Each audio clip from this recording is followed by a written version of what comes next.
Bismillahirrahmanirrahim. Assalamu alaikum. I am Shaista Zahra, your language academic instructor. Welcome to our channel which is entitled with अपना teacher. हमारे channel में आपको खुशामदीद. आपको करते हैं वेलकम अपनी आज की क्लास में, जिसमें हम कंटिन्यू करेंगे अपने पिछले लेक्चर से.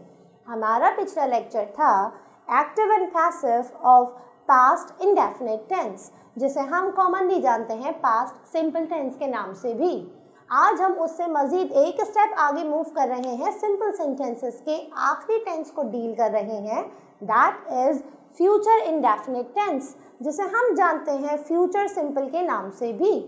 इस फ्यूचर सिंपल में बात करते हैं प्रॉमिसेस की, वादों की, होप्स की कि मैं ऐसा काम कर दूंगा. एक ऐसी उम्मीद दिलाई जाती है जो कभी कभी पूरी नहीं भी होती है. तो बात करते हैं अपने स्ट्रक्चर पर. हमारी conversion from active to passive it based on the structure. Structure पे ही बेस करती है. उसके लिए हमें जिन टिप्स और जिन रूल्स को जानना ज़रूरी है वो हमारी पिछली वीडियोस में डेफिनेटली आप देखते आए हैं. उन्हीं को हम आज यूज़ करते हुए बना रहे हैं एक्टिव सेंटेंसेस को पैसिव. अपना एक ही टेंस हमने आज के लिए चूज़ किया है और वो टेंस है फ्यूचर इंडेफिनिट टेंस, जिसे हम फ्यूचर सिंपल भी कहते हैं.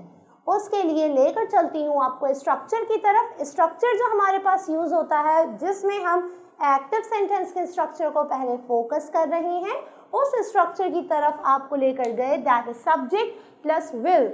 इट मीन्स आपके सेंटेंस में विल के साथ वर्ब की फर्स्ट फॉर्म यूज़ की जा रही है.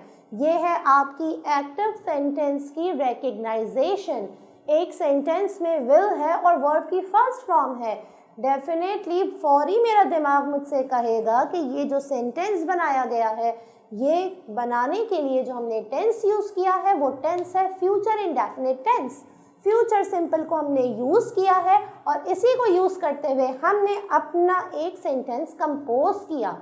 अब सेंटेंस कंपोजिशन के बाद हमसे कहा जाता है to choose the correct voice. अब यहाँ पर हमने वॉइस चूज़ करनी है अपने क्वेश्चन में. अगर बोर्ड के एग्ज़ाम में हमारे पास इसी टेंस की वजह से, इसी टेंस को यूज़ करते हुए कोई MCQs आ जाती है, सो उसके लिए हमारा जानना ज़रूरी है कि फ्यूचर इंडेफिनिट टेंस को अगर हम पैसिव में चेंज करें तो हमें अपने हेल्पिंग वर्ब या ऑक्सिलरी वर्ब में क्या एडिशन करनी पड़ती है. आप जानते हो सब्जेक्ट को ऑब्जेक्ट से इंटरचेंज करते हैं. हम पिछले दो टेंसेस में भी यही चीज़ करते आ रहे थे, आज भी वही करेंगे. लेकिन आज हम डील करेंगे दो नए ऑक्सिलरी वर्ब्स के साथ जो हमने पिछली दो क्लासेस में कतन यूज़ नहीं किए. These two are the helping verbs which are will be and shall be. जहाँ पर हम shall यूज़ करते हैं सिर्फ दो प्रोनाउन के साथ, I या फिर we. उसके अलावा हमारे पास जितने भी प्रोनाउन आते हैं, चाहे वो सिंगुलर नाउन हो या प्लूरल नाउन हो, हम यूज़ करते हैं will be. अपने स्ट्रक्चर की तरफ आपको लेकर जाते हैं. The structure which we use while changing an active sentence of future indefinite tense to the passive. अब हमें एक्टिव को पैसिव में चेंज करना है, स्ट्रक्चर भी मालूम होना चाहिए और उस स्ट्रक्चर में हम करते हैं इंटरचेंज. ऑब्जेक्ट को ले आते हैं सेंटेंस के बिल्कुल बिगिनिंग में. Starting of the sentence is with the object. बात करते हैं ऑक्सिलरी वर्ब की. दो ऑक्सिलरी वर्ब जिसकी हम अभी बात करते आए, will be, shall be.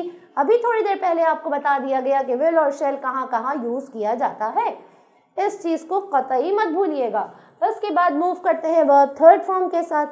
Passive भले किसी भी टेंस का हो, प्रेजेंट का हो, पास्ट का हो, फ्यूचर का हो, हमें यूज़ करनी है सिर्फ एक ही फॉर्म ऑफ वर्ब उसके पैसिव सेंटेंसेस में. वो है वर्ब की third form, that is past participle form of verb.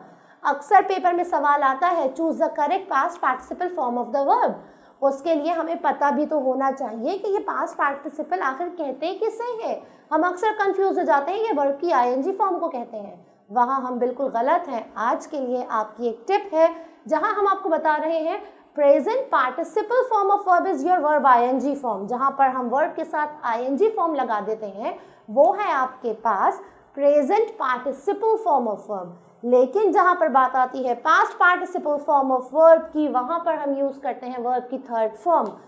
9th और 10th के बोर्ड एग्जाम में सवाल आता है, एक फॉर्म ऑफ वर्ब दी जाती है, एक वर्ब दिया जाता है जिसके लिए पूछ लिया जाता है, आप इसको या तो चेंज करें पास्ट पार्टिसिपल फॉर्म में, या तो फिर आपसे पूछ लिया जाता है कि इस वर्ब की प्रेजेंट पार्टिसिपल फॉर्म क्या होगी।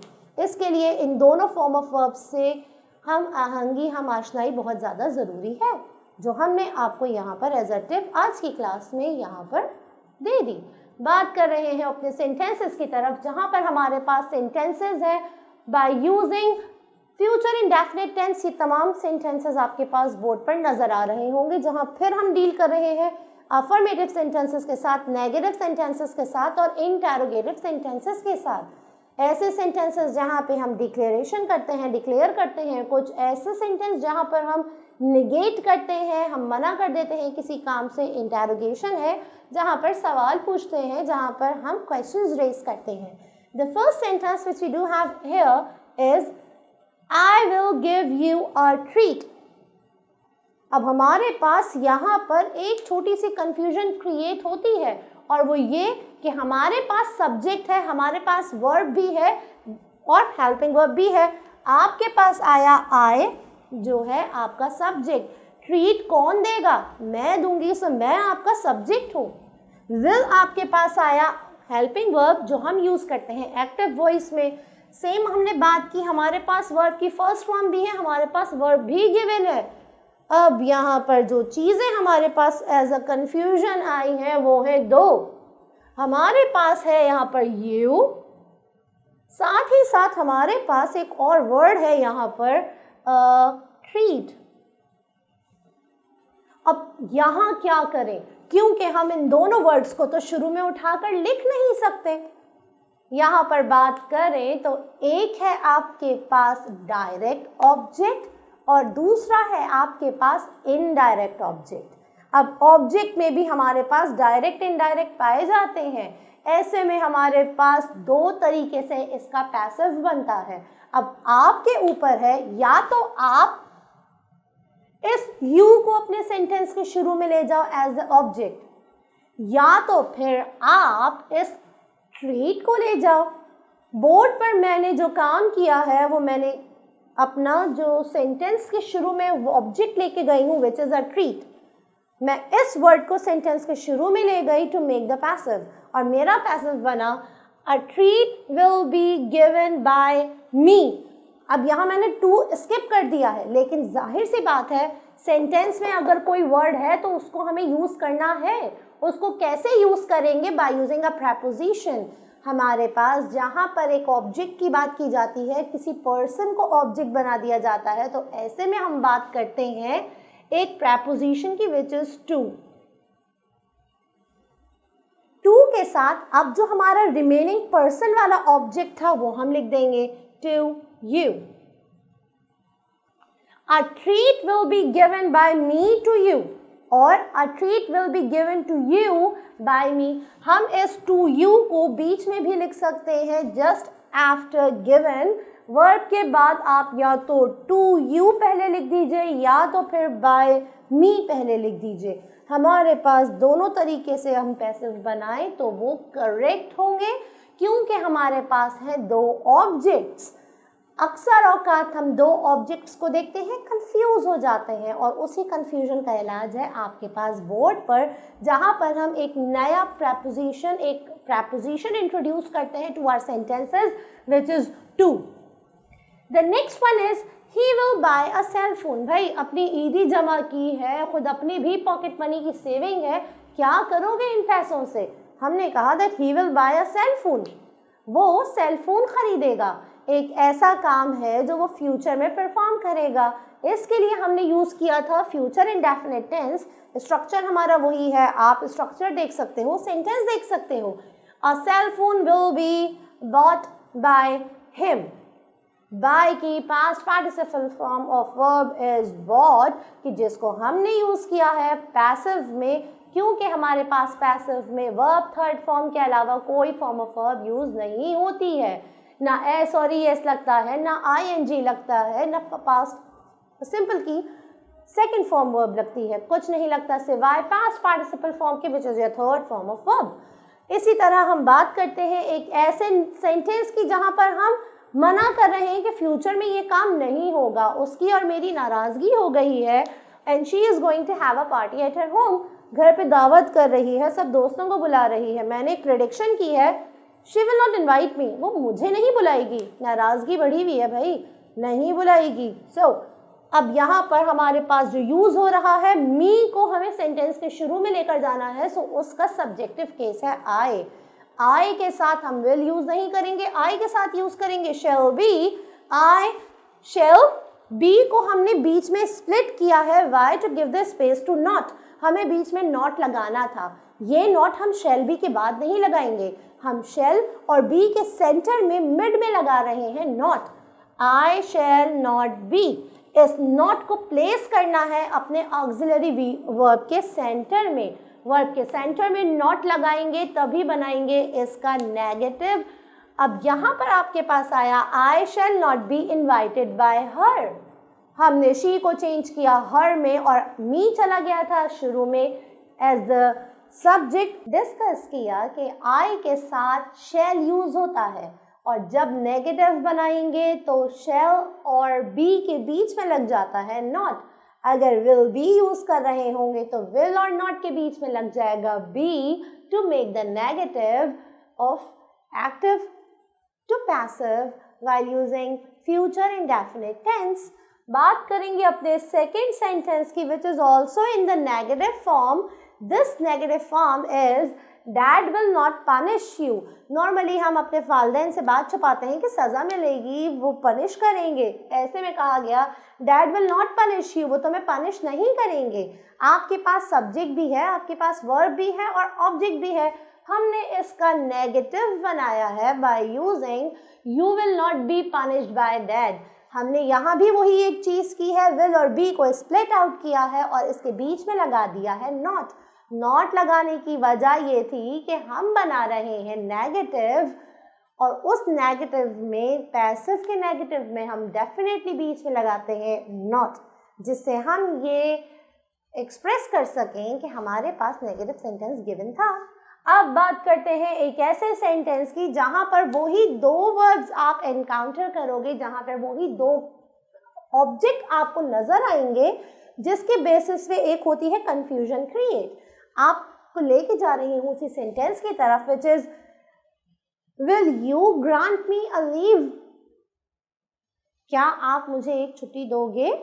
अब यहाँ पर मी भी है और अ लीव भी है, इट मीन्स आपके पास दो ऑब्जेक्ट्स हैं। अब इन दो ऑब्जेक्ट्स के होते हुए हमारे पैसिव भी दो ही बन सकते हैं। आप चाहो तो मी को सेंटेंस के बिगनिंग में लेकर जाके अपना पैसिव बनाओ, या तो अ लीव को अपने पास सेंटेंस के बिगनिंग में लेकर आओ, ये चॉइस आपकी है। अगर आप इन दोनों में से किसी भी एक ऑब्जेक्ट को पहले लेकर जाओगे तो आपका क्वेश्चन कैसे बन सकता है।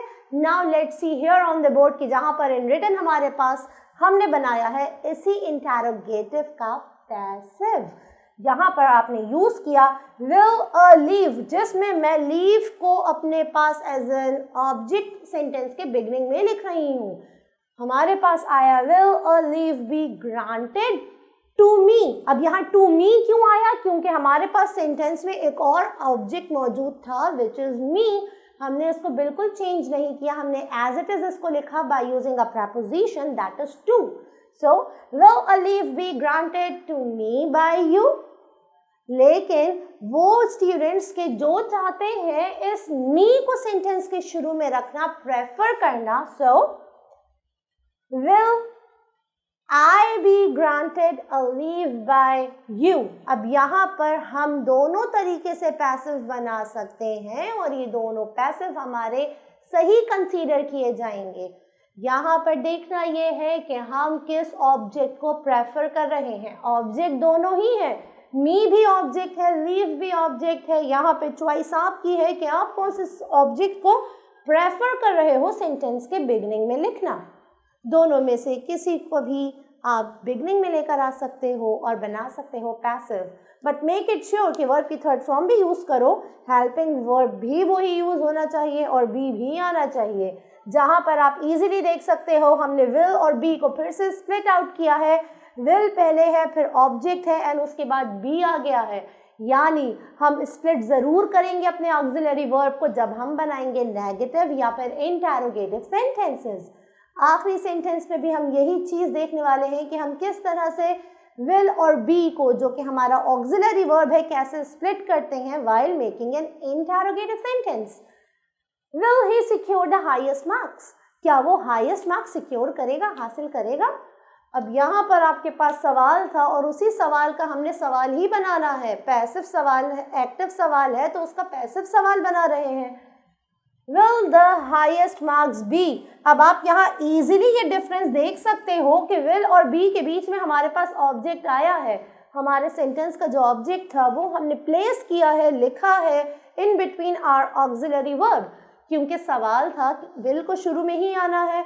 सवाल बना रहे हैं और जब सवाल बनाते हैं हमेशा हेल्पिंग वर्ब सेंटेंस के बिगनिंग में ही आता है।